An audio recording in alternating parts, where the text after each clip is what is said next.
Well, hello and welcome to another episode of Terry and Olly Talk Teaching with me, Terry Wood, here in London, and my good friend and former colleague, Olly Furnival, over in Japan. Nice to see you Evening. again, Olly. What's the weather like Yep, there at nice the to moment? see you. It's absolutely miserable here and has been for a long time. Funny, last week it was absolutely freezing. I'm on the edge of Tokyo. We didn't have much snow, but Tokyo had Yeah. inches of it. And today was 17 degrees. It was like summer. I Well, couldn't believe it. So we've shot up about 17 degrees in a week. It'll go down yeah. to about 12 next week. But yeah, today it's one Yeah, of those weird times where you it's get colder inside than outside.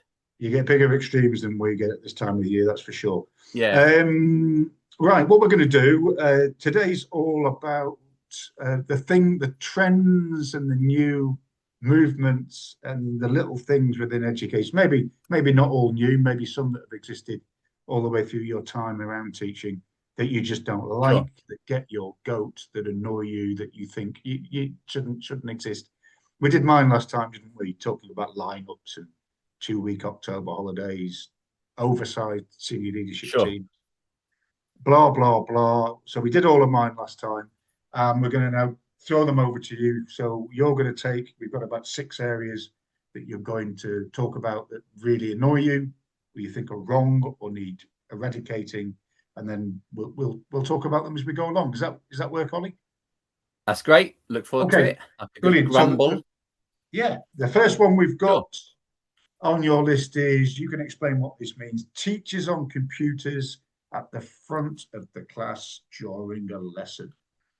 Tell us about that. Good. Yes. Yes. So, I mean, in my present role, I do a lot of corridor walking, just Yeah, popping in, seeing what's going on, which, I really like as part of the job. I hope I've built an atmosphere where teachers don't feel, oh, God, Ollie's in the room. yeah. The big man's But here. even when I'm not, yeah, I know, easier said than done. But even when I'm not going in the room, just walking through a corridor, just looking in, seeing what's going on, and you've got the class working even in quiet, and you just got the teacher sat at their desk on a computer. And I'm thinking, why are you doing that? Now, of course, there will be justified reasons for all I know. They may be commenting on a Google Doc the kids are working on, etc. But yeah, sometimes more often now I'll go in and I'll see, and sometimes it's just unfortunately if the class are working on a group activity or even on their own, teachers may be doing emails. Okay. The teachers sometimes catching up with other work related to the job. Dare I say it? Not always doing that. And I'm thinking, well, just because the students are perhaps or are working on their own, that doesn't mean you've done your job. You've done your 10, 15 minutes of work. This is the time for you now to go and either walk around the room, seeing how they're doing, or call them up for mini check-ins to do, just formative little assessment things as the kids are working. I mean, it's a real missed opportunity for the teacher, especially if they're on computers, which I'll come to next, just to keep an eye on what the students are doing. If anything, if the teacher wants to be or needs to be disengaged from the class at any point in the lesson, do it at the back of the room so the kids don't know where you're looking for a start. But for me, the big grumble is I see, not always, of course, but when I see teachers who don't feel part of that lesson, they feel like there's two things going on. You've Yeah, got the kids yeah. working, where sometimes it's I'm seeing it in straight lines, sometimes I'm seeing them even in groups, and a teacher, and being a bit sneaky, I sometimes think, right, okay, I'm going to come back in 10 minutes and see what's going on. And that Yeah. might be when, if the teacher's still sitting on a computer at the front of the room. I've even once seen a teacher, on their phone. Obviously phones are mini computers these days, but it doesn't look good. And for me, I'm thinking teaching's not just obviously content delivery. It's now you've done whatever. It's now your time to respond to what the students are doing, to go and deal with any niggles or any understanding, to check in. Obviously, there's different ranges of abilities, etc. in the classroom. I don't think there's much excuse. Now, of course, there are sometimes, but there's much excuse for kids to be working and a teacher, right, okay, it's my job done. I'll have 30 minutes on a computer while they're doing that. So I would say, yeah, have a much more practical approach of circulating little check-ins with students, and just maybe even having, if students are working on their own, even having, which I've done a lot, not a lot, but sometimes it's have my own little desk at the back. Well, I call it the help desk. You come and see me with anything you want to do. And sometimes I'll tactically call students who I want to talk to. Yeah, my first grumble then, and I've seen it quite a bit in my career. I've been in a few schools, teachers at the front of the desk, front desk at the front of the room, sorry, just seeming unattached, sorry, from the rest of the class. Yeah, interesting one. Strangely, obviously, in my role, visiting schools to see teachers, at their bright-eyed and bushy-tailed best, I don't really see it because they tend to be junior, they're qualifying or on the way to qualification. So they're not going to sit at the computer at the front. It would just be suicide, for me turning up and doing an assessment, and they're doing that. Just to throw a couple of things at you that you can respond to. Time is, of course, very short in the teaching profession. People grab whatever time they can, particularly for marking and prep, wherever they can in a very stressful and time-constrained profession. Could it be that, they're marking the kids' work on the computer? Could they be setting the next lesson or the next challenge for those kids? Could that be what they are sometimes doing? They've got good classroom management. The kids are behaving themselves, getting on with their work, and they're then effectively using their time to create new opportunities for those kids. Could that be what sometimes they're doing? Could be, and yeah, those are valid points. The ones in my present school, which is no more.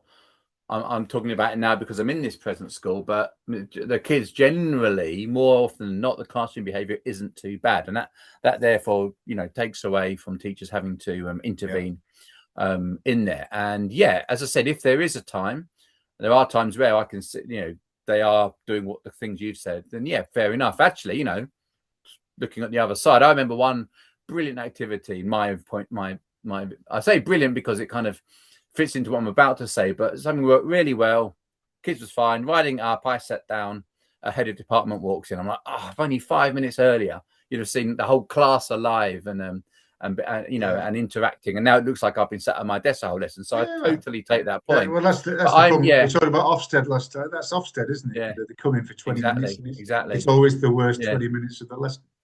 Exactly. But I'm talking, more, in some that I see it quite regularly. And as I say, I do go back to checking on that. I just feel in many ways it's a missed opportunity. Sometimes when I meet with heads of department and teachers and things that are raised, I'm thinking, well, could more interaction within the class have maybe lowered the amount of problems you're now facing? I'm being purposely vague here, with students, with results, with assessments, etc. One big thing these days, of course, is the misuse of computers. Again, I've been doing a lot of surveys with students recently on we're building values posters, and I want the students to choose. I've got them to choose the top 3 values they see as themselves as part of an IB division. And then I've asked them I've then got a student body committee together, and we've come up with about 10 sentences. And then I've done another survey where I've asked students pick sentences you think are most applicable. And then we've moved on now to the poster stage.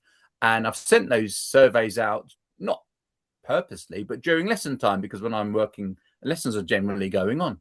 And then you see the Google form result, bang, bang, bang, I'm getting responses. I'm like, hang on a minute, these kids are in classes answering my surveys on something nothing to do with their lessons. So is that linked to the fact that they're just being left alone for too long in the classroom and that's the least of the problem. At least they're interacting with the school. But we do have more and more issues with kids on, Instagram, etc. That there's no big classroom management in terms of misbehavior, but there is quite a lot of off-task use of computers as well. Yeah, I just to finish this one, just as observation, because I do agree with you. You've got to get the balance right, and the best thing is to avoid, if you possibly can, sitting at your computer doing other things just because the kids are working well. You are missing opportunities. I just wonder, in my recollection, is the people that do this most are often senior people in the school. Lots of authority. Kids, maybe, kids are often running with their work. They've got 101 other things to do in their management roles, and they're catching up on them. I wonder if sometimes that's the case, but it doesn't excuse it. It's something I think my conclusion would be never say never, because sometimes it can be a valuable use of time. But if you could, young teachers, if you can avoid, even if it's just the look, even if somebody looking through the window, the classroom window, the door, that's senior and sees you sitting there, they may get the wrong impression, even Mm, if you are engaged in something valuable for those kids. yeah. So And I avoid if you can. feel, I think, yeah, obviously what you're saying is correct with those people. I think what I'm finding is coming to me some parent gripes, some student gripes in unanswered, in teachers not getting back, and I see a link of that happening. So Okay, yeah, that's where I'm coming at this point. got it. I'm just seeing it as a missed opportunity for a teacher to use that time to Yeah. deal with the situation. But yeah, I totally take on board. On a busy day, it's okay for me sitting in my ivory tower now, going around, walking around lessons. But yeah, of course, I take on board that you want to catch what you can when you can as well. Okay, mate, great stuff. That's the first one dealt with. The second one you've got here in my notes is poor levels of communication. So Um, something that can be the bane of my life. Yes. So tell me about that. um, Poor levels of communication. yeah, I just think Yeah, no, that's in it. this. Should we change it? Because you want to. Let's do that one next. Let's go further Okay, on because we want to stay with computers. That makes more sense. So this okay, over sure. reliance on computers, and I guess the wider technology, that's one you think the balance is going with the overuse of computer ICT technology. Let's go with that one, Ollie. Tell me about that one. Yeah, cool. I just think now I fully understand the benefits of using technology in classrooms. We are doing a lot of work in our school with how to improve the teacher's workload on that, inside and outside of the classroom. So this is let's stop computers rant, Yeah. as it were. I just feel that sometimes I'm seeing more and more where students or teachers are over relying on it to, for example, getting students to research. Okay, Yeah. off you go, unstructured research. Kids, I see and I talk to kids that they're just, Googling, and suddenly they've got 750,000 answers in front of them. Now I With know, with AI, that that's going to expand exponentially. exactly. And, I understand if a teacher doesn't model properly, that's no different than putting him in a school library with 1,000 books, saying, off you go and find it. So, but I just feel that sometimes when I talk to kids in our staff meetings, that computers are perhaps making kids a little bit more passive receivers. Yeah. I think things that, let's say, we want to do a card sort, or we want to do a yes no opinion stations. I see, that's been done on computer a lot more and often in quiet. And I think, although there's a lot of benefits that the teacher and the students don't need to, get all the paper together and scan it, and it's done really quickly and it's efficient, and the teacher can easily stick that on the Google Classroom. I see all the benefits of the computer, but I feel that sometimes students are becoming a little bit more passive. That's done in silence sometimes, and I'm thinking, well, hang on, this is kind of stopping the discussion. Even when we do that and we try to say, okay, you're in groups now, have a chat, put it on your computer, I still think sometimes with a screen in front of them, it's just a lot easier now for them to write on the screen rather than to discuss with the person Yeah. before doing that. So I just think that my worry is with computers, it's reducing the thinking needed. Now, you said with AI, well, yeah, of course, a kid could now just put into whatever AI they use, give me an opinion on this, etc., and that's fine. So I see the benefits. I've been working with a student recently, supporting him in his assessments, and I saw the teacher had used AI to a history assessment to help him put the work into his own language, cognitive ability, and that was great. But then it was good because I could then use that to talk with him about the sources. I think the problem is if that's just done with nothing else and kids are just using computers without going through the thinking process, we can perhaps be over relying on them now.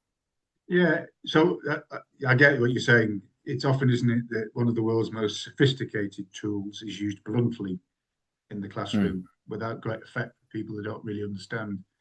the software at the level they need to as teachers. So I totally agree. I think it's also, again, about balance, and the balance can very quickly, it can become a kind of a support for a teacher, can't it? I'll just get them on the computers. I can save a bit, wrestle back a bit of time when they're doing some research and creating posters or doing whatever they're Yes. doing online. And it goes, one of the things I was critical of was that new movement coming out of America of teacherless schools. Just give them the Yes. best software, computers, tablets, etc. you can get, and they'll be fine. And we were clearly critical of that. It's moving towards that, isn't it, a little bit? And only this morning in the Sunday newspaper, I read about the extent to which homeschooled children, we know this, homeschooled children are just lost because parents Yeah. have not a clue what they're doing with them. And it all starts off great for the first 2 weeks, and then they're just sitting on a phone or laptop or computer. The parents have given up. They don't know what to do. They don't know pedagogy, nothing. They're just leaving the kid to just wander aimlessly through the internet, hoping that they'll be fine. So it's all part of that same picture, isn't it? Sure.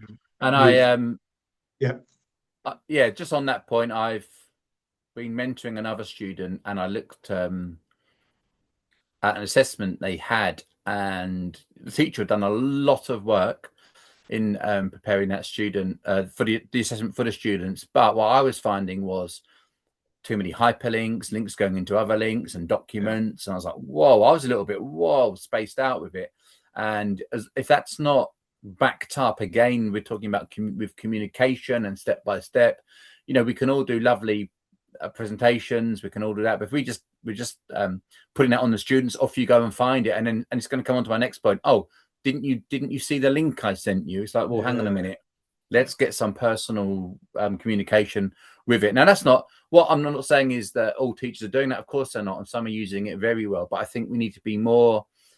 And hear a lot of teachers or a lot of us saying, well, kids these days, they can do X, Y, Z on their phones. That is true. But when we're talking about using it to instruct them, to ask them to produce, I do think it just needs a little bit more sometimes of personal touch, and perhaps more thinking and discussion before we go, right, laptops out. When I cover classes now, kids get in there, they put their computer open before I even done a register. I let them know, hang on a minute, what's going on here? Why are you doing that? When I was young, you didn't just go into the classroom and open a book, put a book up to your face before the teacher started the lesson. So I do it tongue in cheek, but it's like, well, hang on a minute. Why do you naturally assume we're going to go straight onto Google Classroom and just be doing computer work? So yeah, it's interesting. Funny little, before we move on to the next one, funny little anecdote from towards the end of my teaching career in a classroom with computers, plan something for the kids, interactive whiteboard for the whole works, and there was a power failure in the school. Yeah. No power. And we were towards the end. The kids weren't in the school long because it was winter, it was cold, so they had to go home. But there was like an hour or two overlap before that decision was made, and they couldn't get the power on locally.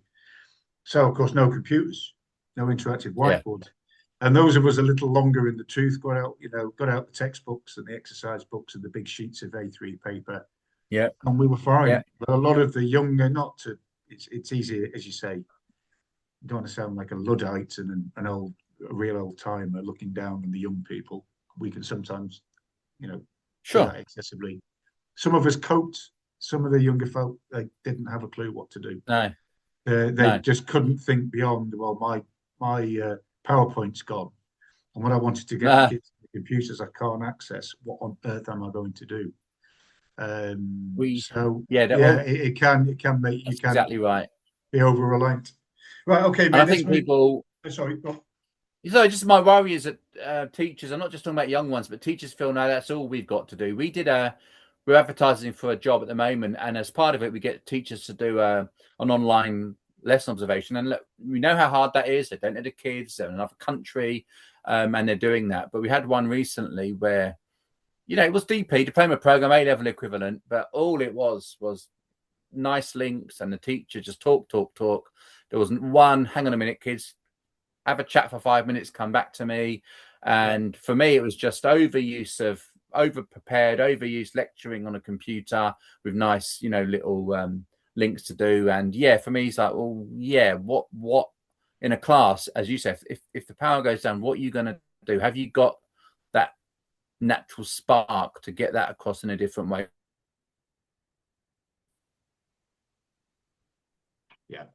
Yeah, absolutely true. Right, let's move on. 3, let's go back to that one that we suggested before Sure. moving on from it. Poor levels of communication. Hit me with that one, Ollie. Yeah, so this is a difficult one because in some ways I'm not sure because everybody's different, but I think schools we can overuse computers. We have in my school we do a daily briefing on a Google Doc now because it's easier. People with quite a big building, everyone can see it. But now my worry is it's just turning into links onto links, kind of what I said before. And I think some teachers, especially new teachers, it's quite interesting for me recently. We've had 3 or 4 in the last year, and I'm working with them to try and improve things because I think if there's too much communication and we say, well, I sent them an email, off you go and sort it out yourself. And some teachers, not of all, any particular age, can find that quite overwhelming. And I think sometimes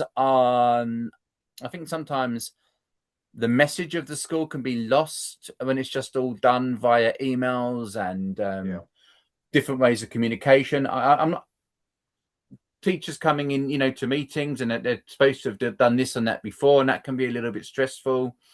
My thing with communication is I think we need to go back to have talking now, which is why I really came to this point, was information regarding students.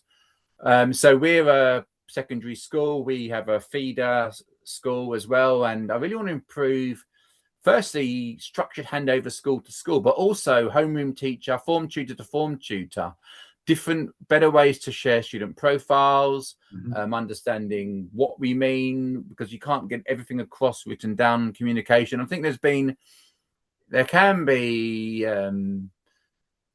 miscommunication, which can lead to problems further along the line. If communication isn't done properly in being specific in terms of, student information, then that can cause problems. But also there can be too much information, which can cause poor levels of communication. So a behavior log, we have behavior logs in the school, and the spreadsheet it's on, it's just, oh God, I mean, it's just far too much. And then the people in charge of responding to that, not always doing it as well as they could, perhaps because of the design. Then the person who's sent it can be frustrated and come and say, well, nothing was done about X, Y, and Z. And then maybe there's too many cooks spoiling the broth along the way. So I think schools are very complex systems. You've got, pedagogy, then you've got pastoral care, you've got office staff, you've got everyone mixed in together to all dealing with a student in so many different ways. And I deal with a lot of parents, and a lot of their areas of complaint is the poor levels of communication within a school can cause things to be missed and can cause problems, as I say, further down the line. You go, well, actually, if I'd known that 6 months ago, I could have solved that. Yeah, no, I totally agree. It's just grown like topsy, hasn't it? I mean, you've got so many people with different roles justifying their roles. They've all to send emails with attachments and reports and hyperlinks and training videos. And I experienced this myself in my own college. The emails are just too long. If you suddenly get on a Friday afternoon, and that's another problem, isn't it? The late Friday afternoon emails. Everybody sends their emails the last hour on a Friday. You can go to the weekend with 6 or 7 large emails with hundreds and hundreds and hundreds and hundreds of words in them, and several tests to do and links attached and documents to look at. It's just overwhelming. Inevitably, human nature will mean things will get missed. I think one of the big problems I have in general in the profession, and it definitely should not be the case, is the lack of concision. I think people increasingly find it hard to communicate concisely and accurately, cutting away extraneous information. It's just, I think in the world in general, it's a problem in employment, but schools, it's death when it happens. And people, what tends to happen, I think, is that people are getting so much information overload as the teacher sitting at Yeah. their computer on that Friday afternoon, that simple things are getting lost. I mean, Yeah. one of the things I have to do regularly is to organise my visits to schools, right? When am I coming in? What lesson am I seeing? When are the meetings taking place and so on? Almost, I'd say 30% of the time, as high as 30% of the time, it's fixed, it's ready, we've agreed. Then I'll get a subsequent email from the teacher saying, oh, I can't do that day. There's a trip, there's a meeting, there's Yeah. CPD, the kids aren't going to be there, there's going to be exams. And I'm like, well, why did you not know this? What you know? And one of the things I've always said to young teachers is, we've mentioned this before, you must start each half term, never mind term, with a plan. Week Yeah. 1, 2, 3, 4, 5, 6, 7, 8. What's happening on what things are happening in that week? How many parents' evenings? You know, and I think it's that kind of macro look planning of time that is not happening at the level it should, whilst we're then overburdening people with massive amounts of technical information. Yeah. And that's where I think it often goes wrong. I think that's definitely right. I think timing is an important one. I've learned myself that people don't appreciate emails. So in my job, I, like everyone else, busy in the day, so I'd go home and I'd check my emails, and that invariably can lead me to send, I've got to get that out to staff or whatever. And I was quite regularly sending emails, 9, 10 at night, because that was the time I did it. And I didn't really think about, now that it come up on a phone, it's like, oh God, someone's out or someone's doing with their family, and I've got an email from me. It's like, oh, that's adding to stress, isn't it? So on Friday, I started an email, just want homeroom form tutors to reflect on the year and how can we support. It's a supportive email, it's a supportive survey. How can we make it better for you? But then I thought, I didn't get that done, and I did a bit of work on it yesterday, and I thought, if I send this at the weekend, it's just, one, they're going to not like it, and then two, well, they're going to hopefully put it off until Monday, and then by Monday they might forget because they've got 30 emails on top of it. So it's all about thinking, when should I send this? I don't need them to see it on a Saturday. I can tick it off. That's one stress level for me. I've got that done. So I'm kind of learning. I've got it. I've had it done, but I'm not going to send it till the working week now. So I think that's something that I've had to learn to do, because I've had people say, oh God, don't you ever rest? I'm like, well, I do, but if I'm sending it out at 10, that's because next morning I'm too busy to do it. So I'm getting better. And I think, we need to just improve communication. But something I've learned this year is the impact on staff getting used to the culture. You just said about the teachers you go to, all those things going on, too much stuff going on. And if it's all bombarded, oh, didn't you check the briefing? It can sound really like, as though they've made a mistake, but when they're getting 30, 40 a day, difficult. Yeah, I mean, we should also not be too soft. There is a range. There are those people out there, and it's not just teachers who just put their heads in the sand. I don't want to. I'm not looking at any emails for 2 weeks. It's not happening to me. It's not happening to me. And that's not going to help anybody. You've got to grow up at times and take responsibility. Put your big boy pants on. And I'm afraid there are some people that aren't very good at doing that. So there is again, as with all of the things we've discussed, there's a kind of balance, isn't there? We've got to have the balance. A level of reasonableness. One thing I don't know if I said earlier, but one thing we did as we grew, we went to a written daily briefing, because even though we were in a room with people saying A, B, and C is happening today, they would then say, no one told me. So, well, hang on a minute. So actually, it was before an evaluation, an IB evaluation years ago. I said, well, why aren't we writing this evidence? And then so we do it now. So it works. And I do think we need things written down, at least to go back to. People have, different state of memory, and did I quite catch that? It's just, I think we need to make sure schools are communicating. For me, the big thing to take from this point, better communication from teachers on the future form tutors or future teachers on how students are doing. I think that for me is something we need to work on. Okay, Nick, the next one you had is staff or teachers suffering alone and others not sharing with them. Just unpick that one for me. I mean, again, now in my role, I generally deal with when things have gone wrong. And when I speak to maybe a teacher on an issue, it will sometimes come out in a meeting. Well, I've been finding this really difficult for a long time, and I've missed that deadline, and so has been playing me up for ages.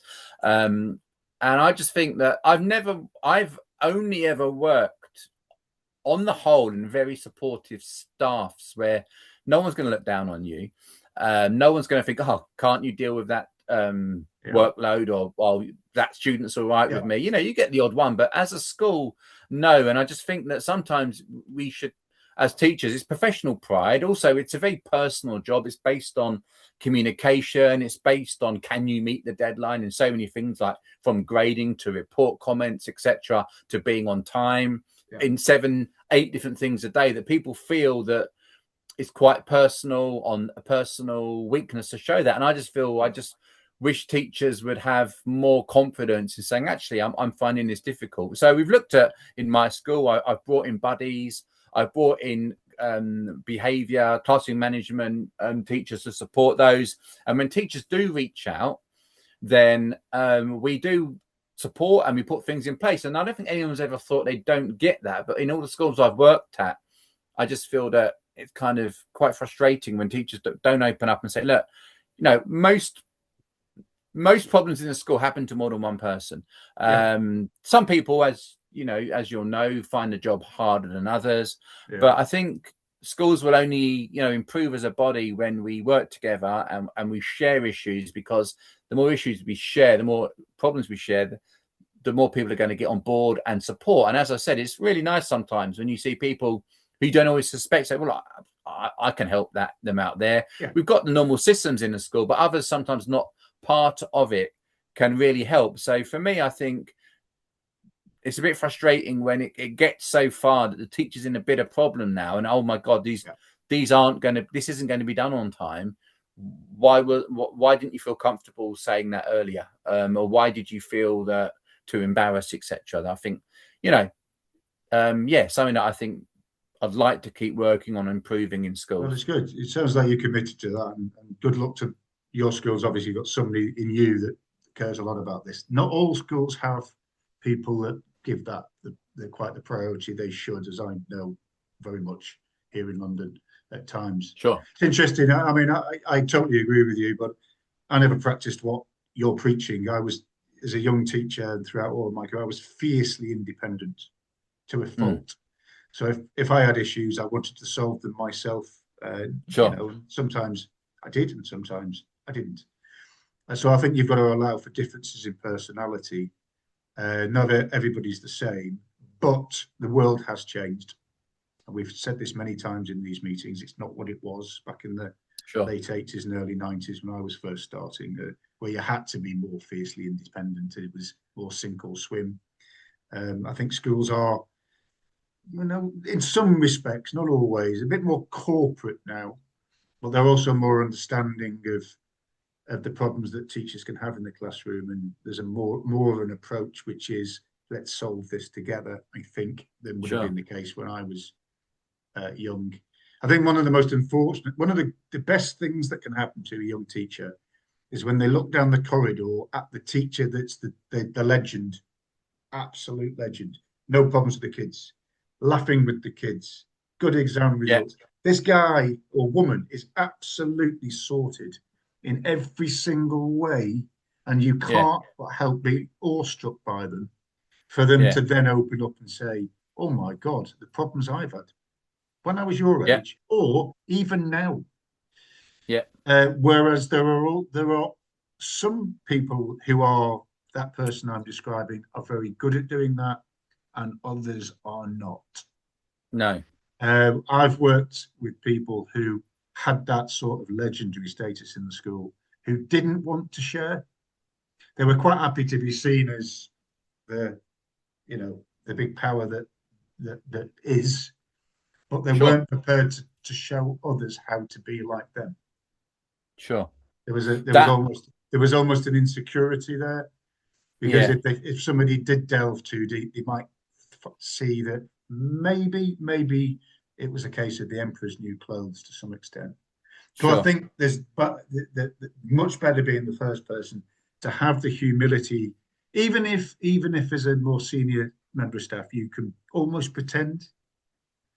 Sometimes you have to do that and say, this person needs me to show that I'm also weak at times, and maybe to Mm. overshare or over express the problems you might have had when you don't really. It's just a bit of kindness and consideration. And I think it's just the human nature, isn't it, that some people are good at Yeah. that and others can't do it. They would never admit to any kind of weakness because they just can't. No, and I think that's a real shame that the people who have, got it right, and they, as you say, that they're the legend, for want of a better word, You've got to share it. in that You've skill. got, you don't If have you, to give yeah, away all your state secrets. no, You've got to share. Um, Otherwise, what's the point? well, exactly. If you're sharing, you're only helping the kids because you're making that teacher better, and that's going to help the kids. Because if it's a behavior thing, most of the kids aren't badly behaved. It's the minority that this teacher can't deal with. But it's not just that. It's well, how do you cope? With all the exams coming up, with all the Yeah, assessments coming up, with all yeah, the then you've got the parent meetings, as you're saying, the CPD. Just sometimes even now, I get a lot of people above, like we all have people above us, don't we? Expectations in different times of the year, and I'm literally thinking, oh my god, what am I going to do? So I think we all need it, and I think it's yeah, really nice when staff can open up and say it.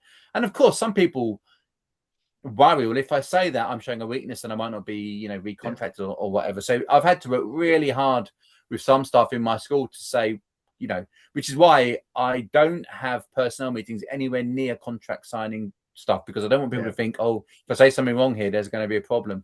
But yeah, I think that I really don't like people who don't want to share how good they are, and I really appreciate my members of staff. And when I've been young in the job and needed help, and I wasn't. Don't get me wrong, I didn't. Oh, I'm finding this hard. You're right. You try and solve it yourself, but really appreciate the ones that do it, and I really appreciate the ones who helped me along the way, including yourself. That just little tidbits, and oh my god, and Yeah. that can change so much in our job. It is, yeah. And just to finish off in my role, obviously I rely on liaising with mentors in school. So a Mm, person's training towards QTS, then they'll have a mentor, whatever program. And I can tell within 10 minutes of being in the school that that mentor is going to be committed, engaged, kind, considerate, have input, have understanding, or not. yeah, And there is sometimes it's as much as black and white in that respect, hot and cold. There is a range, and you can just tell some people yeah, um, are just good at doing that, and others just aren't and shouldn't be in the role. But that's fine. yeah. Okay, mate. Great. The next, Cool. so slightly different, interesting one. This I'm not sure what you mean by this Yeah. one. Uncommitted teachers. Nah, so different. Yeah, this is I don't. First of all, I don't mean lazy teachers. I'm Mhm. talking about the teachers who do everything you ask, who are fine, but Mm. aren't buying in to the bigger picture with the students. Now, totally might mean the school's vision doesn't match theirs of education. There are many ways. I understand we're all busy. I understand people have different private lives, family, and it's really important to get to know that. And it's really important to say to a teacher, right, I know you've got, I had a teacher the other day ask me, daughter's in a local nursery school, can I go? I really want to see that. Of course you can. Don't worry about the times because our school, you clock in and out. Go to the desk, tell them you're going. It's all okay. Go, come back. What I'm more talking about is teachers who aren't kind of buying in to the big picture, the teachers who aren't there when there's a sports day rehearsal, the teachers who don't want to do anything that isn't the job description, that isn't committed to seeing the kids really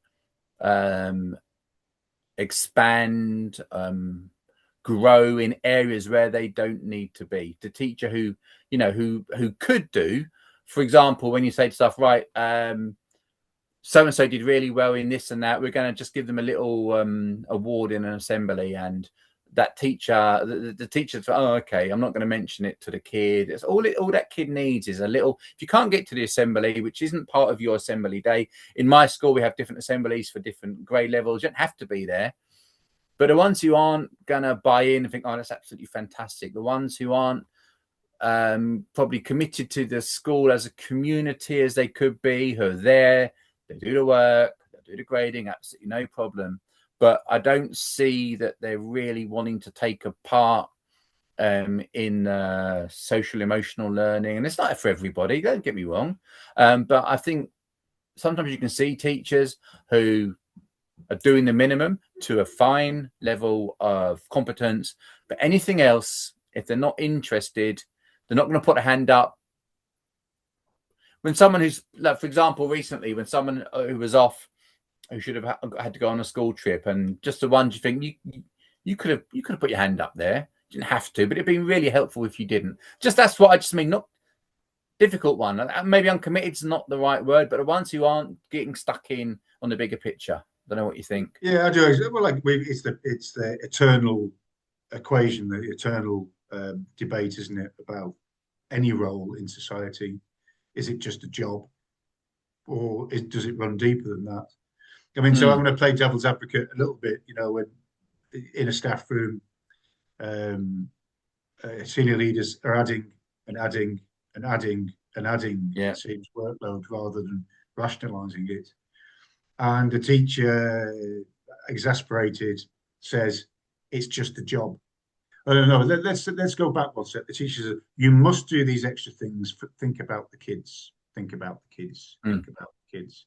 And the teacher, exasperated, says, "It's just a job." So that's the problem, isn't it? That could be the case. And the other devil's advocate point I'd make for you, you talk about people just being enrolled. Let's say you're a divinity or classics or physics teacher at Eton, and you are the best in Britain at teaching very, very bright kids your subject. You are the very best, the most knowledgeable, the most effective at inspiring those students and getting them the very best grades in the country and getting them to the very best universities in the country or worldwide. And maybe not just at Eton, but in an average, high achieving academy. What's wrong with that? So I've thrown two at you there. One, what's wrong with that second scenario, and what's wrong with the first scenario? The teacher that says, "It's just a job, I've done enough. Why do I have to do more when nobody else in society is doing it?" Over to you. Yeah, well, look, I mean, I just with the "it's just a job," I mean, you can't argue that that's factually correct. I just get a little bit, well, the tiny extra things, a commitment you can make to the school. Like, for example, we had kids in our youngest grade they've only been with us like 9 months, and they went back to their elementary school and they presented. We're all on this same big campus. And yeah, a form tutor went along, didn't have to. And I went along because I feel, I'm head of whatever, and it looks good. And then I thought, well, it would have been nice. So it's the same one or two that do that. And the ones that go mean so much to the kids. So yeah, it's a job. But for me, it's a little bit more than that. It's, well, that tiny little thing, that tiny little 20 minutes you took out of your day, busy day, and the response it got from the kids who saw you there, for me, is worth the extra work that you do on that. There's nothing wrong with being the best, putting everything into that teaching and learning. Of course, some will say that's more important. It's results. It's if you're putting your work into one part of the job, you can't be good at everything in the job. There are many parts of a job that I'm not good in, that that people would say, well, I didn't see Olly get involved in this or that. It's such a wide, it's such a big job with so many different things going on, But for me, I just feel a little bit, well, when we ask for additional comments on this child, when we ask, could you come to do this? Or when we ask, it'd be nice if staff could help there. For me, it's frustrating sometimes when it's the same ones doing it off their own back, and others you feel go missing. And some I feel, well, they'll say, well, I've done my marking. Well, I've done my, yeah, you have, well done.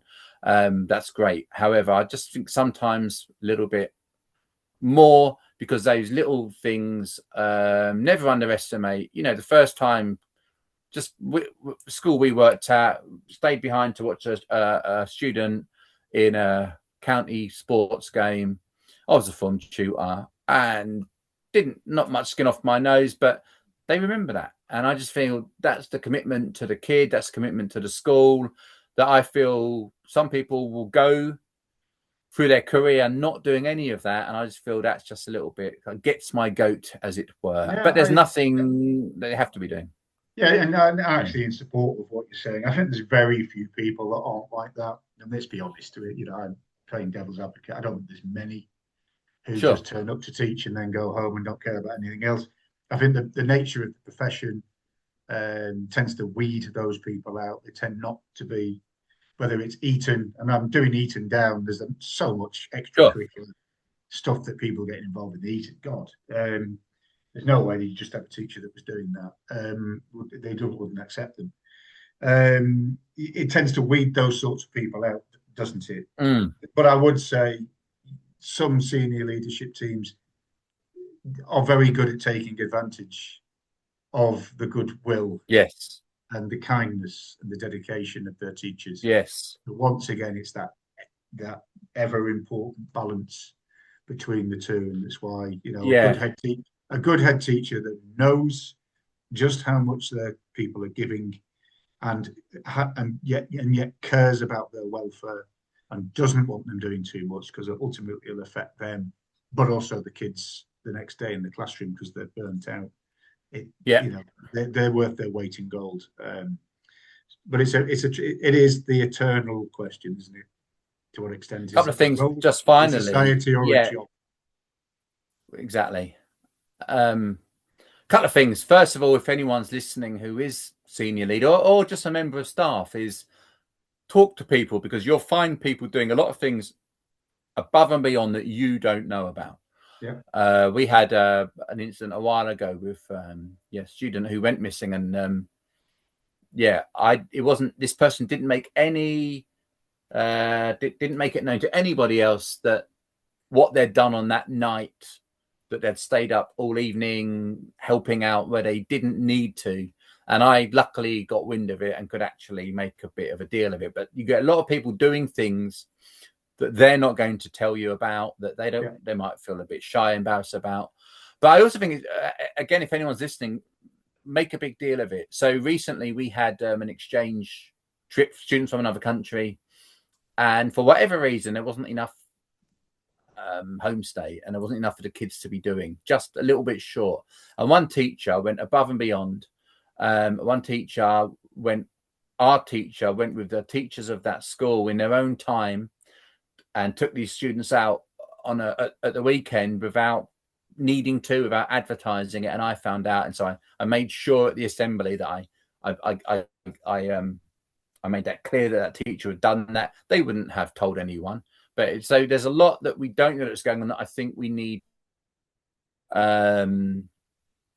celebrate. But my worry is that those people, and I think I might have been there myself, maybe some are overcompensating because they want it to happen and they know that others aren't going to do it. So the same people, what I don't like is the same people feeling they have to do it time and time again. But again, it is above and beyond. So that's the point I was getting at.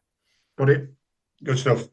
And finally, the underusage of schools and school sites in being part of the community.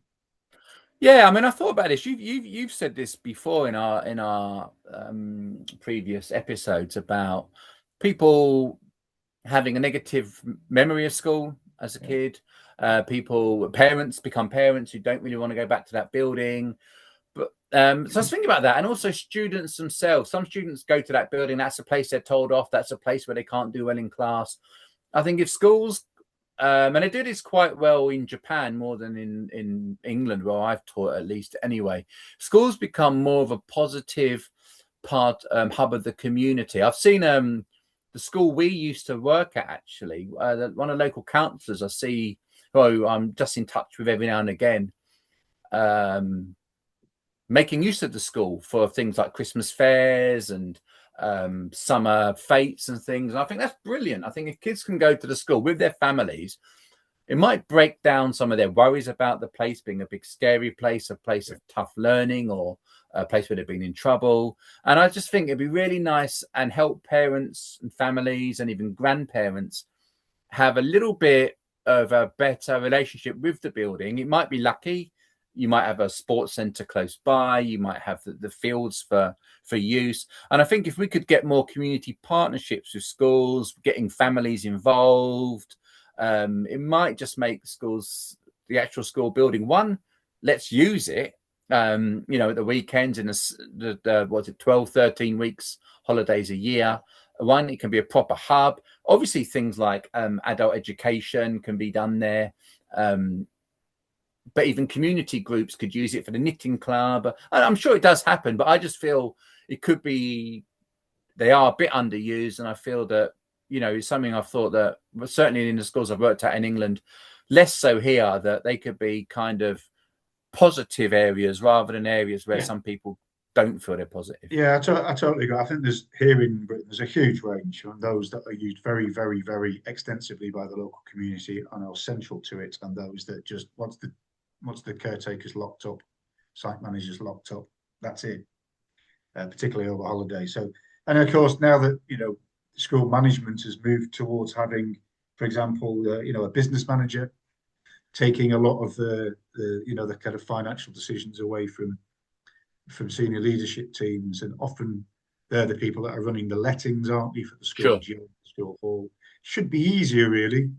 So I think there are some schools that are doing very well, and some that are not. And it makes me think, where you've got a school playing field, we know that so many of them have been lost here in Britain because they're underused and undervalued, and of course maybe prime building sites for shopping centres and housing estates. A lot of them have been sold off, taking away the opportunities for kids at the school and people within the local community to come and exercise or keep fit or whatever. So there's that as well, isn't there? The more they're used, the less likely they are to be sold off, and lost to the community. But yeah, there's nothing that I'm just thinking back to things like open evenings and things that went on quite late into the night. And there's something really nice about being in a school in which you're usually in during the day and all the lights are on and there's something going on special or different, and there's parents wandering around and they're carrying small babies. And as we talked about before, you've got the kids at the school showing them around. There's something, I always find something that really attractive and engaging. It was extra work, of course, as ever. Sure. But they made the school feel different. So I totally get what you're saying, and to go back to the point I always make, some parents are just scared to death of school buildings. They want to get to the school. I see them drop the kids off at the school reception and literally run back to the car. They're often in their pajamas. That's been on for very occasionally in the pajamas, more often not. But it just shows that I don't want to come in here. There's nothing for me here. Here's my kid. I'm off now. I'm running. Because when I was at school, I hated these places. They meant nothing to me other than whatever little learning I did and getting told off. So I totally agree. Yeah, I think that's good. I totally agree. I know what you mean about the evening in a school. Definitely, I think schools should use it to make a bit of money to help their budgets. I've been with my when I'm normally back in England in the summer, in the obviously the long evenings, and my mum's we've been to like a few local outside, people doing music of Simon and Garfunkel and whatever. And I've even said to my mum, this should be done at a local school. Do it on a school field. Charge couple of quid each for the school. You're getting a few hundred. It's 500 quid, whatever, for the school for the evening. I think just ways like that to try to help, but also then as you say, it's part of the community. One head I worked with in England was really quite, yeah, he was good. He tried to build links with the school. Was actually a big part of that place. It was a small place, and the school got quite a few students from different areas, and the school helped a lot in terms of the local economy of kids, 1,000-odd kids in the shops and stuff. And he made a big thing of making big school links with things like the local station, because the local station was really important to the school. That one needs the other. They bring in trade, but the school needs that. So I think more of that, just more of using schools, the building as part of a community. Totally agree. Good way to finish, Olly. Cool. Superb. Well, thank you for that. Thank you very much. I'm sure that's opened people's minds to some things that they will have thought about, maybe not considered. Really interesting things there for us to digest and think about. So once again, folks, those of us you out there that are watching us, please make sure to like this video, hit the notification bell, subscribe, please. We want to get as many subscribers as we can. If you message us or email us, the email's always at the end of this video for you to use. We're more than happy to field your questions or look at your comments, and because we don't know everything. We may think we do, but we don't. So there we go. Anyway, Olly, let you get on. It's pouring down with rain yet again. Oh, I think you've had a never seems to want to stop here, but it will suddenly. It'll be spring suddenly. So late in the evening there for you, almost done. Off to 20 to 9, Sunday evening. Yep, I won't be sending any emails to my staff. Okay. Well, take care. Okay. And we'll see you again very soon. Cheers now. Bye-bye.